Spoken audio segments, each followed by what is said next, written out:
everybody. Welcome back to my storytelling channel here on YouTube.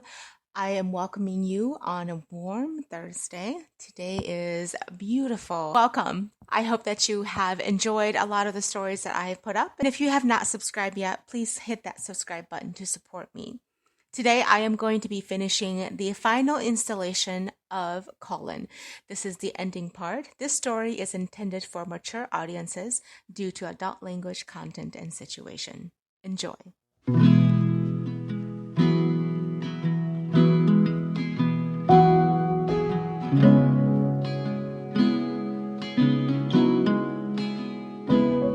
We find ourselves starting from scratch, brick by brick.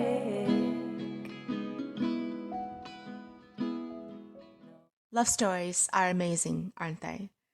Until it belongs to you and it doesn't have a fabulous writer to alter it so you look dashing. I hated myself for what I said because none of it was even true. But I wanted to sound as if I didn't care, whether it was for Lincoln's ears or mine. I didn't know. All I knew was that in the middle of it, I hurt Maya, and she avoided me at all costs.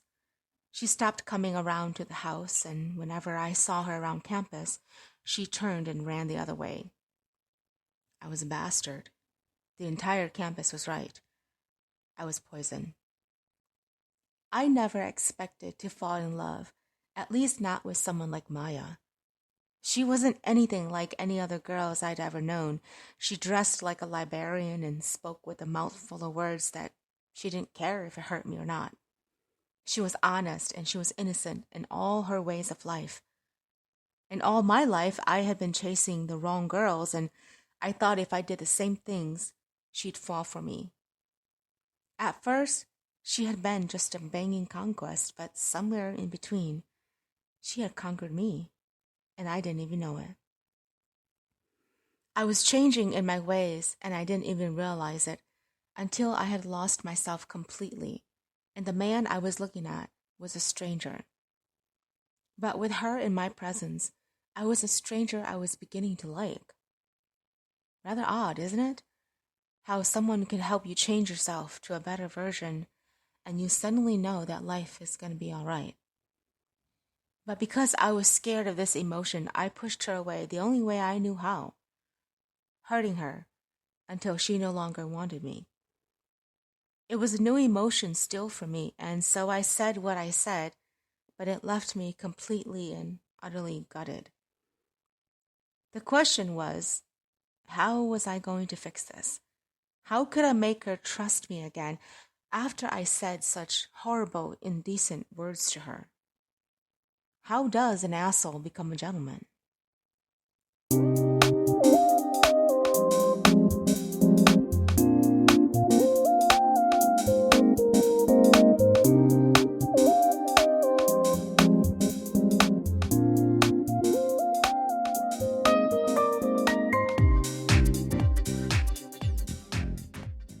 One night, Lincoln returned home late and caught me drinking at the dinner table. I knew he was out with her, and as he rounded the corner to go upstairs, I made a noise of disturbance and said loudly, "How is our fabulous Maya?" He turned to me and gave me a glare. "Don't you dare talk about her. You have lost the right to hold her name on your lips." I stood up and stumbled toward him. "Lincoln, I underestimated you, old chap. I never thought you could stab me in the back, and yet you did. And you did it proudly, too. I understand that you wanted her for yourself, but what you did, that was a low blow, cousin." He smiled and crossed his arms. "Look, Collin, the truth is that she would never have fit in your life. You run with a different crowd. Look at her. She's nothing like the girls you've chased before. You can't expect her to give up her life for someone like you. Not only would you ruin her, but you'd leave her with no future. Is that what you want to do to someone you love?" I raised my eyebrows. "How do you know I love her?" Lincoln's smile faded. It's easy to guess, Collin. She's an easy woman to love. He turned and left as I stood there wondering what I needed to do to win her back. First things first, I had to get her to speak to me. If I couldn't win an audience with her, I would never get her to see things my way. Each morning when I waited for her, as soon as she saw me, she'd run the opposite direction. I was left feeling hopeless, and when I waited for her, she made sure she held Lincoln a little too close for my liking. I could see the two of them walking around campus, happy little fuckers parading together, and Lincoln was purposely putting on a show to make my heart bleed. But who could blame him? Maya was an incredible gift to have, and right now, he had her in his hands, and I was just some scumbag who she wanted nothing to do with. That evening, when I returned home, she was visiting Lincoln, and my heart perked up. As soon as she saw me, she walked outside to the pool chairs. Lincoln ran upstairs to grab something, and I took that as my opportunity to get close to her. I walked out and saw her sitting there with her back turned to me. How have you been? I asked gently. She slightly turned her head toward me. What does it matter to you? More than I care, actually, and I'm still trying to figure it out. She stood up and gave me a glare. Leave me the fuck alone, Collin. I have nothing to say to you. I'm here for Lincoln, not you. I shoved my hands through my hair in irritation. Don't you think I fucking know that? I know that you're here to spite me and my black heart. I said I was sorry. Fuck off, Collin, she cried. When she tried to move around me, I reached out and she yanked her arm. I stopped her by wrapping both of my arms around her. She fought me, and then my lips fell to her neck, and she stilled completely. Don't fight me, Maya. I was a jerk, I know. But haven't you ever fought against your own heart? Not sure why you were no longer feeling like yourself? Haven't you ever battled against your own thoughts? Let me go, she cried. Stop it. Just let me hold you, I cried. She moved again, and my lips fell to the side of her cheek, making her gasp for breath. Stop it, or I'll show you what my lips can do. She instantly melted against me. Maya, I'm sorry. I just need to explain to you, and you need to let me do that. I felt her body shaking, and then Lincoln walked out, and she ripped my arms free, running past Lincoln and into the house. Lincoln stared at me with a book in his hands. Drop it, Collin. Whatever you're doing, you've done enough damage. Says the devil who has hidden horns. Brick by brick,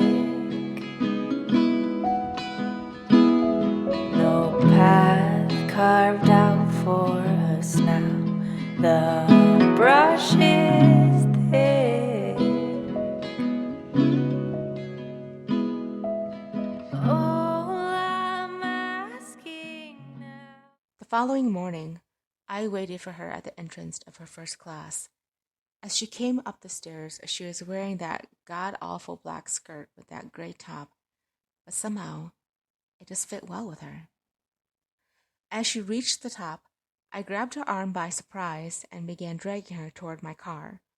Collin, stop it, she cried. We're going for a drive, I said as I continued dragging her. Stop it. I can't walk that fast. And with one swift movement, I bent down and hoisted her on my shoulder, carrying her toward my car. Many of the girls who had shared my bed stared at us as Maya covered her face with her hands. Once we reached my car, I put her in and got into the driver's side. As I started the car, she gave me a dark look. Don't look at me that way. I have an easy way to get rid of that look, so be aware I can do it to you, I warned. She laughed. Oh yeah? And how would you get rid of it, huh? I reached over and smacked my lips on hers, taking her by surprise. At first she didn't respond, but as I deepened the kiss, I felt her body relax against me, and then she slowly put her hands on my arms and began moving her lips against mine.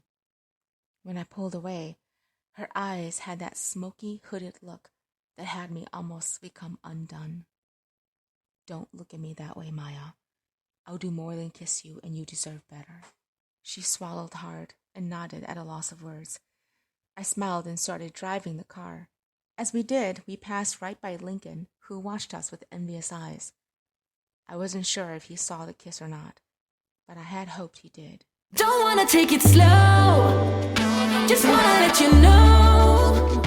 Ready to spend some time. I wanna spend some time. Needed some time to roll. Just thought I'd let you know. Ready to spend some time. I took her back to the gym I had taken her once before. While we were sitting with our feet in the water, our shoes turned up on the side beside us, she looked far off into the distance. I reached over and took her hand.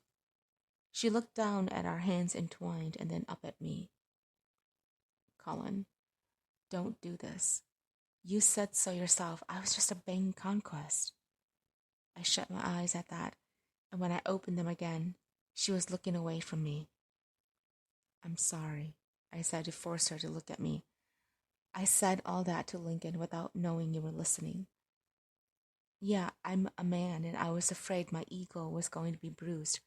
I didn't know I could love. You changed that. She laughed. Oh, how?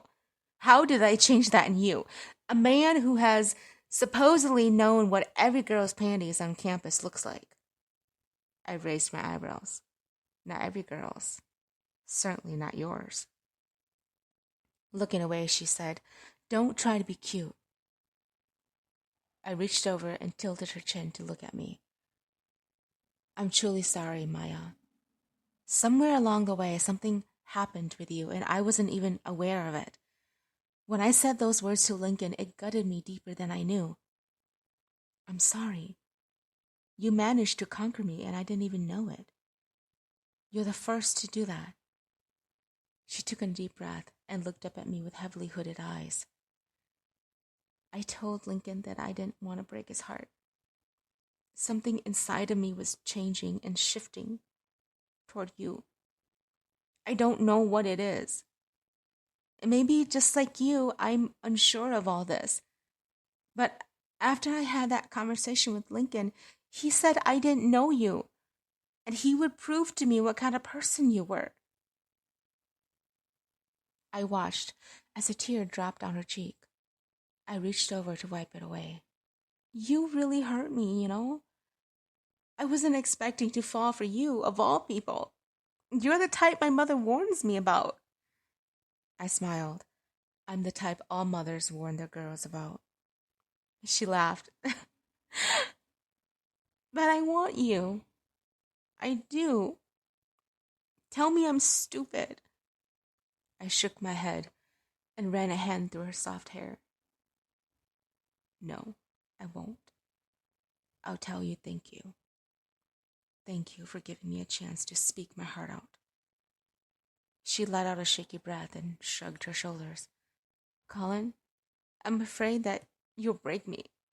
I don't know why I can't just let you go. The first time I saw you, I knew you were bad news, but I'm falling in love with me, I finished for her. She gave me the warmest look, and it melted my soul. I reached over and cupped her face. I saw the tears brimming in her eyes, and she pushed my hands away.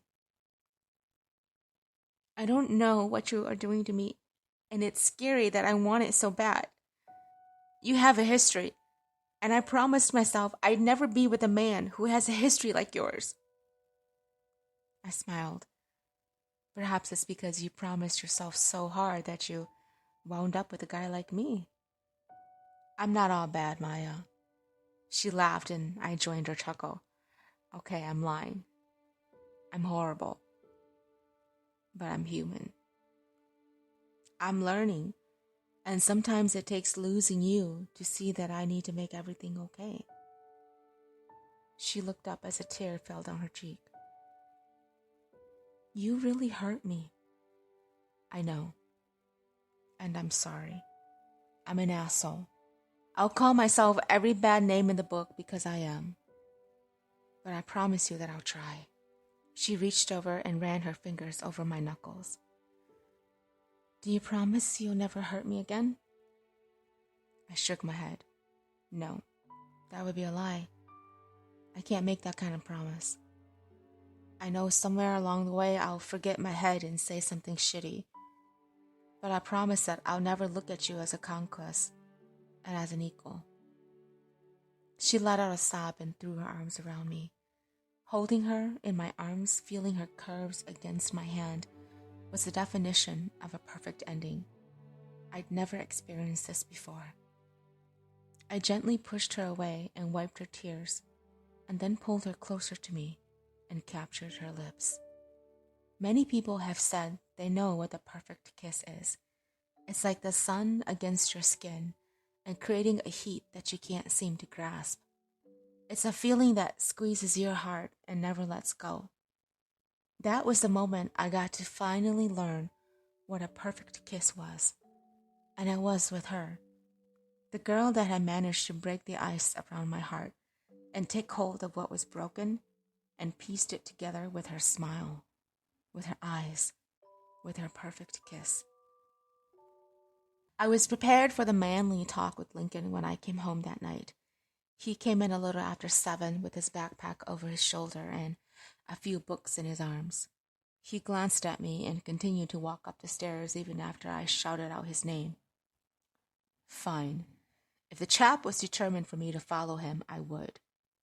I walked up the stairs and found him setting books on his desk. His room was larger than mine, of course, since he was the son and I was only the nephew. I knocked on the door. Might I come in? He smirked. Don't tell me you're going to start developing manners now, Collin. You've always taken what is yours and done as you pleased. There, cousin. Is that jealousy I hear in that voice of yours? He looked up at me. What the fuck did you say to her? Last night she had her eyesight set on me. I cocked both my eyebrows up. And today? Today, he said as he walked toward me. Today she made me do the walk of shame. I winced. I did not expect her to do that. But then again, Maya is full of surprises. And I saw you with her. What is it about you, Collin, that girls can't get enough of? It definitely isn't your charm because you don't have any. I laughed. Lincoln, are we measuring dicks here? Because trust me, you don't want to see mine. He groaned. Ugh, you're such a disgusting bastard. I do not know why women swoon all over you. Look, Lincoln, have you not noticed that women swoon all over you too? He ignored that comment. Not Maya. Okay, not Maya, because guess what? You can't win them all. You do. I walked in and sat down on the edge of his bed. Lincoln, you've got a lot to learn, mate. It may seem like I won them all, but in reality, I was the one who lost.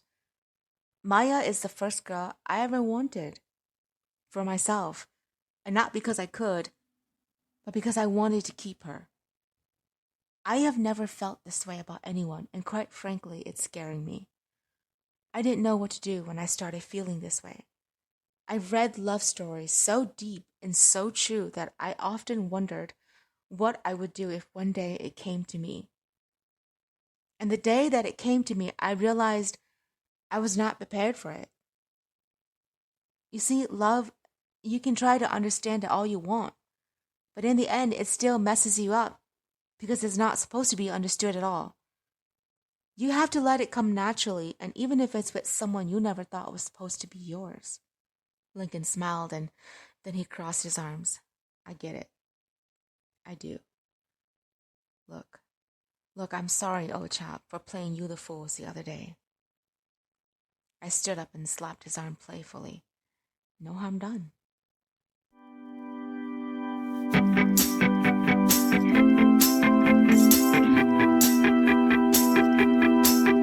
Got a dopamine rush, got a major league crush when you're next to me. Got got my heart upon my sleeve. Can I hide the way I feel when you're next to me, girl? Love is, in all its honesty, a world of wonder, to be dissected by each other and understood by none. If you want to truly feel love and know its power, let go expectations and let it free fall to you. As unsure of a lot of things in life as I was sure of one thing. Maya was mine to begin with, and I belonged to her.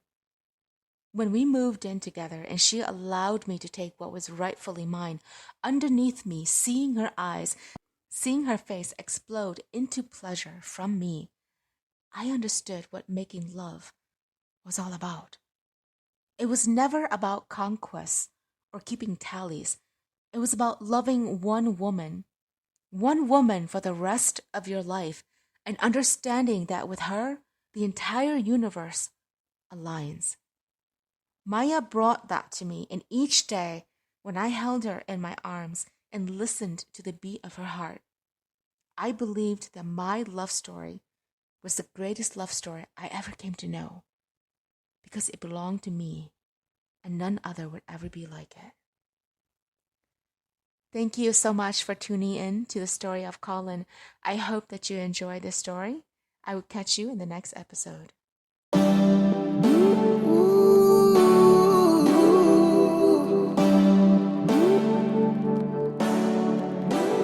All night long, yeah, we dance with our razor tongues and all day long.